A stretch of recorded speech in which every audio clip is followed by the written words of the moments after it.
Many of us are entering the season of Lent with a bit of trepidation this year because it was during Lent last year that the coronavirus pandemic changed our lives. It seems hard to believe that it has been almost a year, yet here we are, ready to begin another campaign of Christian service, as the opening prayer on Ash Wednesday calls it, when we will take up battle against spiritual evils armed with the weapons of self-restraint: prayer, fasting, and almsgiving. While we may be a bit weary and perhaps feel that we have offered enough prayers and done enough penance and good works this past year, this Lent is still a time for us to be renewed in faith, hope, and love. It will be a bit different because of the pandemic, how we will receive ashes on Ash Wednesday, how the rites of Christian initiation will be celebrated, and even how parishes will conduct their fish fries.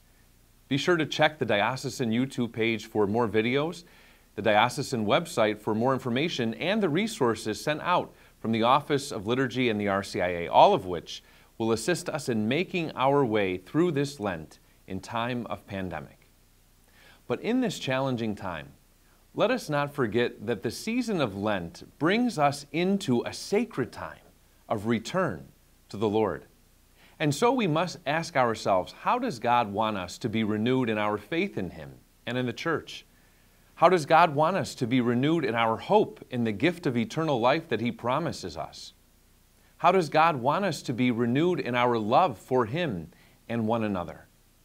And we must also commit ourselves to the ways in which He renews us. Certainly prayer, fasting, and almsgiving, the traditional Lenten practices, but also knowing, living, and sharing our faith, and most especially celebrating the sacraments, penance and reconciliation, and the Most Holy Eucharist.